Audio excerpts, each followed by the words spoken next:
Obsession.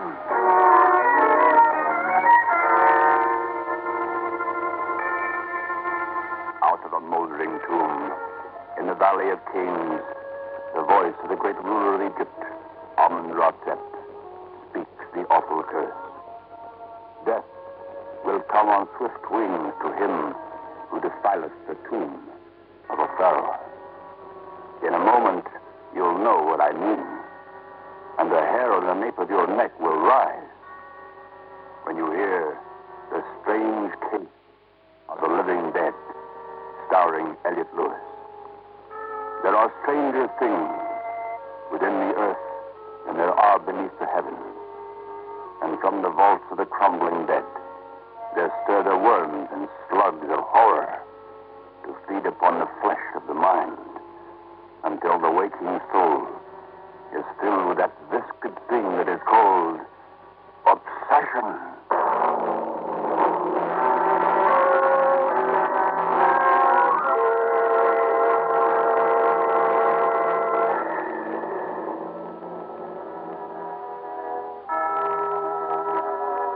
The incredible Mr. Christopher and his bride of but a few short months have taken a cottage, a charming cottage in a garden spot of England. It is one of those little homes built from the substance of red brick and love and hot-side memories. But tonight, the fire in the house gutters and smokes, and outside, the yellow fog creeps on cat's feet. But let me introduce you to a man who knows more about this strange curse than anyone else on earth. For you see, there is no one else left to know. He alone carries a burden of an overwhelming obsession. Ladies and gentlemen, many times I've been asked why it is that my wife and I refuse 3 cigarettes on a match. Why it is that we refuse to mock or ridicule the so-called supernatural. Believe me, we have a reason. And to explain that reason, let me tell you of the time my wife and I were first married. We'd gone to England for our honeymoon. In fact, to the beautiful little Shakespearean village of Inverness in Warwickshire. And we'd taken a most charming little ivy-grown cottage near the town.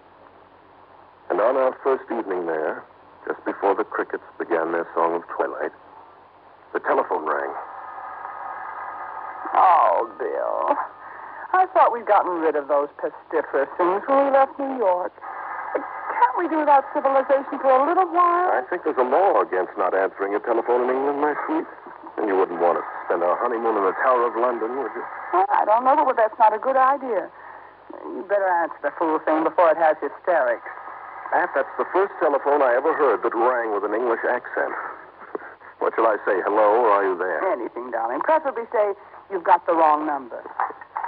Hello? Yes, this is he. Whom? I didn't catch that name. Oh, Sir Richard Devon, yes. Well, I'm terribly sorry, but you see... What? Oh. Willpower, darling, willpower. Well, yes, that'll be quite all right, Sir Richard. I'll expect you at 8. Oh, Bill. The address is 32 Creighton Lane. Yes, goodbye. I can tell by the look in your eye, Mr. Christopher, that crime is again footloose and fancy-free. Darling, this sounds extraordinary. That was Sir Richard Devon. Yes, I know. And his Aunt Hepzibah just died from eating mothballs. No, she hasn't, Pat. It sounds a little more interesting than even Aunt Hepzibah. Come on, let's have dinner so we'll be through by 8 o'clock. Only at 8 o'clock, Sir Richard Devon arrived at our cottage. A not unusual appearing gentleman, except for premature graying hair, an exceptionally high forehead, and a pair of eyes that held a look of the most abject terror I have ever seen. For a moment, he stood before the log fire, gazing at both Pat and myself. Until finally I said, "Won't you sit down, Sir Richard?" "Thank you. I hope you'll accept my apologies for breaking in on you this way, but the moment I heard you were here, Well, you see, Mr. Christopher, Scotland Yard has refused to... Go on. Perhaps I shouldn't have come here at all. Perhaps you'll think, as Scotland Yard thinks, that I'm... well, somewhat mad. Not in the least. Please continue. Mr. Christopher, let me ask you one question. Could you believe in a curse of an Egyptian pharaoh who died in 3000 B.C.? Could you believe that it still exists to the extent that so far it has caused the death of 6 men? Perhaps I'd better make some coffee, Bill. You'd care for some, wouldn't you, Sir Richard? Oh, thank you. You haven't answered my question, Mr. Christopher. I make it a point never to give a snap answer to a question until I know what that question is about, Sir Richard. Well, I'll tell you what it's about. It means that Lord Robert Critchley is going to die. After he dies, then I'll die. You sound rather certain about a very morbid subject, Sir Richard. Mr. Christopher, I realize how stupid my talk must seem, but believe me, it's anything but stupid. And I've come to you because if there's anyone in the world who can help me... Now, let's not place quite so much credence in my ability until it's proven, Sir Richard. You were talking about Lord Critchley. I seem to recall his name. In regard to Egyptology, isn't it? Yes. He and I are the last remaining members of the party who discovered and opened the tomb of Amenhotep 7 years ago. And Mr. Christopher, it's not so much for myself that I'm asking help. It's for him. He's far too wise a man, far too valuable to science to die like the others. Somehow, some way, his death has got to be stopped. What makes you think Lord Critchley is going to die? The rest have died, and it's now time for him.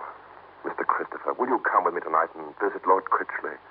Well, Oh, please, Mr. Christopher. Very well, Sir Richard. And if you don't mind, my wife will go with me.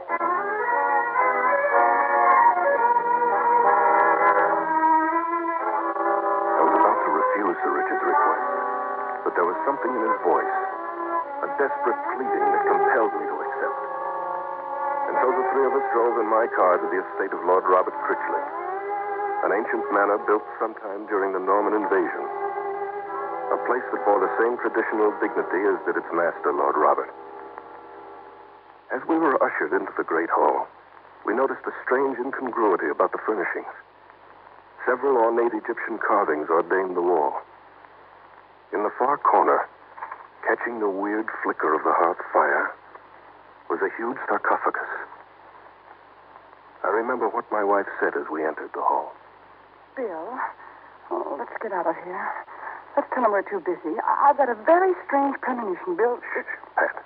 We're in it now. We can't refuse, at least at the moment. Lord Robert, may I have the pleasure of presenting Mr. and Mrs. Christopher? How do you do? How do you do? How do you do? Won't you sit down, please? May I offer you some brandy? Darling, No, thank you. we've just finished dinner, Lord Robert. I think we may deem ourselves rather fortunate, Lord Robert, that Mr. Christopher has consented to examine our case. Of course, of course.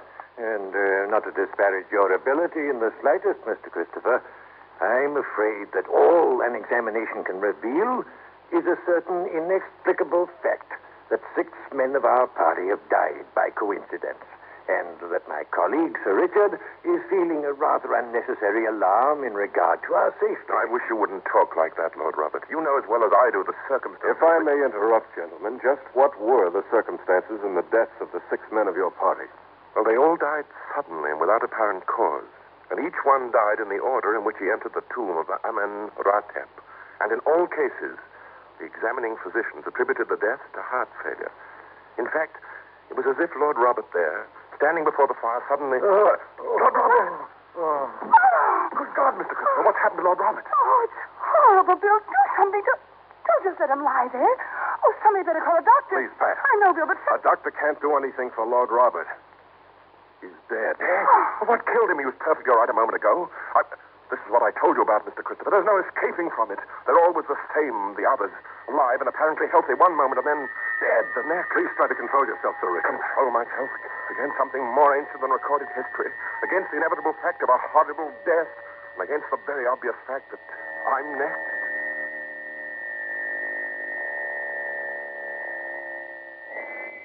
It's not an easy thing to watch a death such as Lord Robert Critchley's.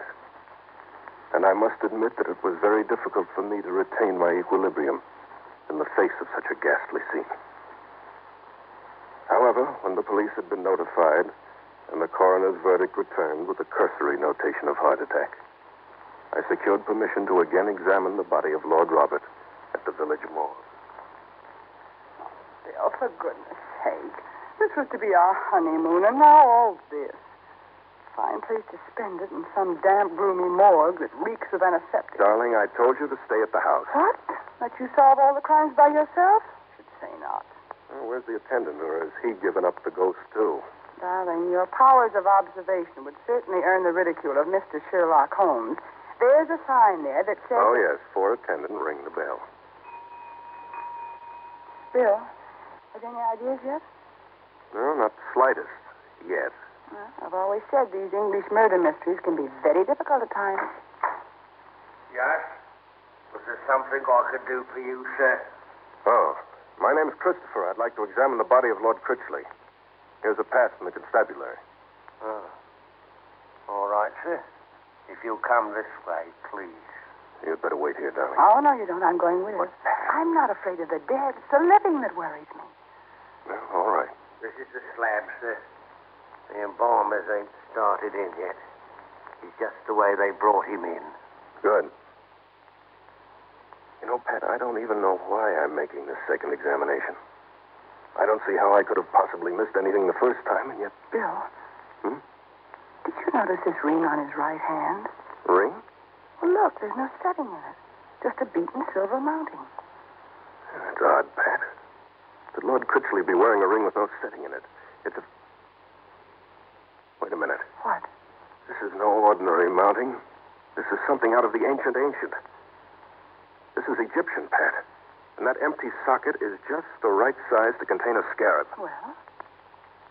I've got no reason to think anything, Pat, but I've got a hunch. We're going to take this ring. Oh, if any of the inspectors should ask about this ring, tell them that I took it, will you? All right, sir. But you know, that's a strange thing. Why? What's strange about it?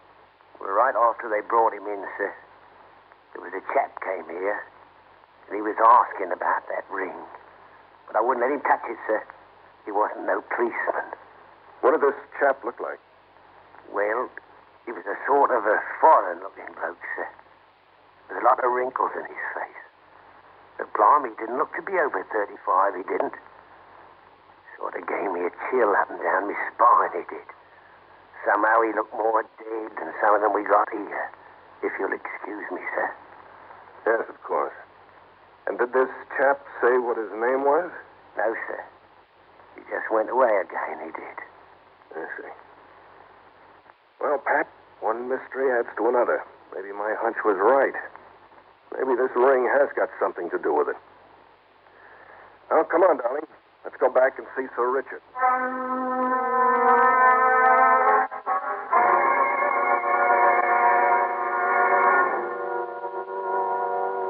Returning now to the case of a living dead, starring Elliott Lewis. When the night falls like a curtain of shroud, when the wind is cold and keen, when the fog creeps in on cat's feet, and when the small, still voice of the mind repeats, "Here only death is the murderer," then do you believe you are possessed by an obsession? The incredible Mr. Christopher and his wife, Patricia, have left their footsteps echoing in the cold marble of the morgue and have returned to the residence of Sir Richard Devon. In keeping with this ghastly business, the pall of fog swirls about in the slow dance of macabre. Its vaporous, searching fingers probing through sill and jam, wrapping the living with a constricting chill of death. In the study of Sir Richard, the man himself sits facing the incredible Mr. Christopher, his eyes reflecting the terror that lurks there. The beads of perspiration cutting furrows like canyons through the bleak rising mountains of a horrifying obsession. Sir Richard, I quite realize how you must feel about all this gruesome business. But if you don't mind, I'd like to ask you a few questions. Yes, of course, but first perhaps I might have some coffee brought in. Oh, I think that'd be delightful. If you're sure it won't be any bother. No, not in the least.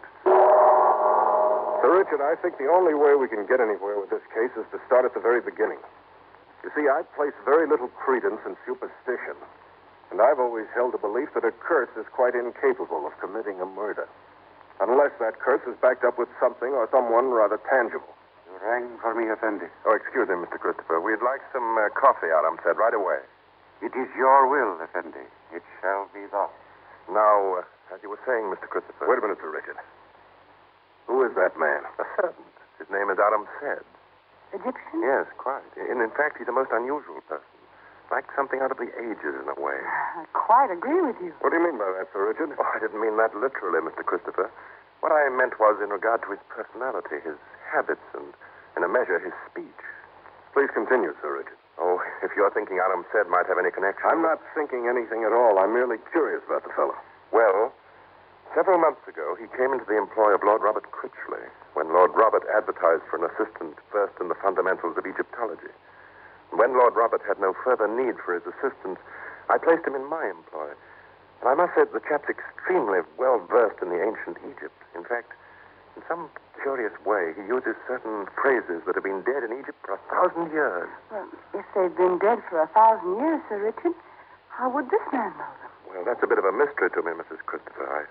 I've questioned him several times, but he doesn't seem to know anything about it. I've never seen a person that looked quite like that man. I mean, so apparently young and yet so terribly wrinkled. Probably from squinting at the sun too much in the desert. But now, you were approaching some questions, Mr. Christopher. Yes, if you don't mind. You've stated that this succession of deaths has come about as a result of a curse. If you will, Sir Richard, I wish you'd tell us the complete story, right from the beginning. Well, it's rather a long story, but I should say you'll find it extremely interesting. I'm certain of that. Well, 7 years ago, our party of Egyptologists from the Royal Academy were doing some excavating in the vicinity of El Balbira in the Valley of the Kings. And one late afternoon, after we'd broken through quite a layer of sand... Higher up the mountain there. Bring it over. Lord Hayworth. Hayworth. Yes, Richard. Look! Good Lord, Critchley. Well, gentlemen, it would appear that the fates have been kind to us. I believe that's it. Are you certain? No, not positive, but let's have a look at the seal. Have the men clear away the right-hand side of the vault door, Richard. Right you are. Fired, Tykem. Miner shot out and fire. By the Lord, Harry, if this turns out to be what we've been hoping for, it'll be the greatest find that's ever been made. Well, let's not bolster up too high yet until we're sure. The seal is clear now, Lord Hayworth. Splendid. Let's have a look. Will you decipher, Critchley? Right. Pass me the Mandarin rule, will you, Richard? Yes, here you are, sir. Thanks. Amotic, Siram, Ka, Aro, Amenratep. Amenratep. Actually, we found By George. Amenratep at least 3,000 years before Christ. Bring a mallet, Richard. We'll open the seal. Finally, as the seal was broken, the great stone slab that covered the entrance of the tomb was rolled back. And in single file, our party entered the vaults of Amen-Ra-Tep. Lord Hayworth first, then Dr. Philip Heath, Sir Reginald Carstairs, Dr. Gerald Clayton, the chemist, Lord Robert Critchley, and myself last. And as we entered the inner chambers, we were stopped by a very strange and weird sight. A sarcophagus without a headpiece, permitting us to see the unwrapped face of a mummy, perfectly preserved, even to the detail of its eyes, which were open and apparently staring at us. Good Lord, Hayworth. Look at that thing. What do you make of it? I don't know. I've never seen a mummy so perfectly preserved. The beggar positively looks alive. Richard, can you decipher the inscription of the sarcophagus? Well, I can try, sir. Will you hold the Mandarin rule, Doctor? Certainly. I don't know it. Wait a minute. Yes, I think I can get it. It's in hieroglyphics, and it reads, "Death will come on swift wings to him who defileth the tomb of a pharaoh." Lord Hayworth and the rest smiled at that ancient warning of Amen-Ra-Tep. But that smile changed to a look of horror when, upon opening the sarcophagus of the Egyptian king, Lord Hayworth suddenly gasped and fell across the mummy, dead. Since then, Mr. Christopher, our party has been wiped out, as I stated, in the order of our entrance into that tomb. And each has died suddenly and without any recognizable cause. And I am next. Sir Richard, may I interrupt to ask about that ring you're wearing? You mean the scarab, of course? Yes. Why, it was given to me by Adam Said, my servant. Why? You don't mind my asking, what was the occasion of the gift? I mean, for what reason did Aram Said give it to you? I don't know, only as a token of friendship, I guess. Are you quite sure, Sir Richard, that you've never seen this Aram Said before he came into the employ of Lord Robert? Well, that's a bit of a mystery in itself, Mr. Christopher. Both Lord Robert and I thought we'd seen him somewhere before, possibly in Egypt. But then it was possibly only a resemblance to someone else. You see, That scarab in the ring, it's moving. What? Look, it's on its wrist. It's moving. Good Lord, brush it off quickly, Sir Richard. Christopher, Quick, Pat, hand me that ashtray. I've got to catch that Oh, thing. yeah, Bill, be careful. There. Now to get Sir Richard.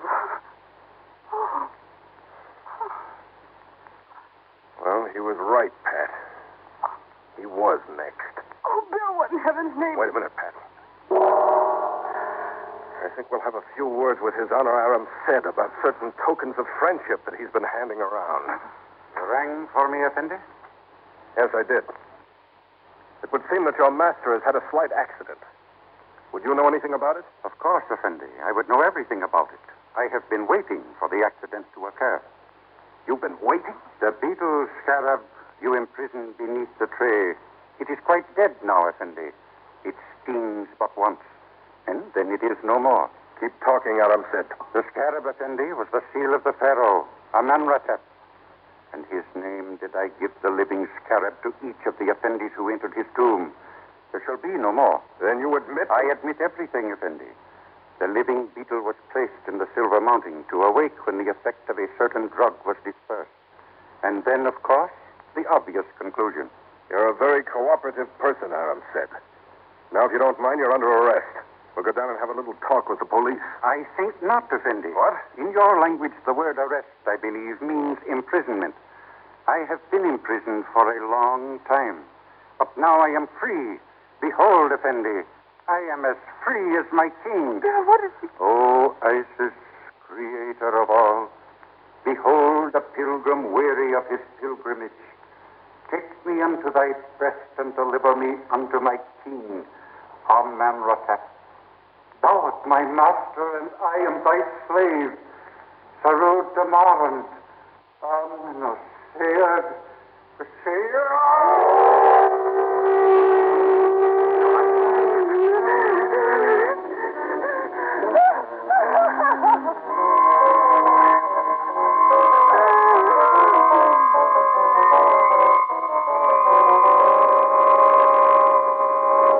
To watch a living human form dissolve into a mere handful of gray dust is beyond the comprehension of the human mind. And I realized that what Pat and I saw was far too horrible for you to realize. That Aram Said was the god found in the tomb of Amenhotep, and that through some inexplicable force, he was the form of that ancient curse. Death will come on swift wings to him who defileth the tomb of a pharaoh. Perhaps it was an illusion, perhaps not.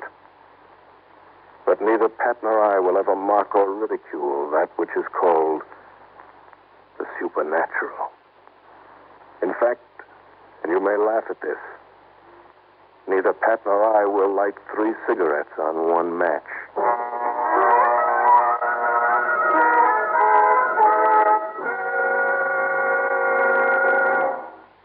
You have been listening to Obsession.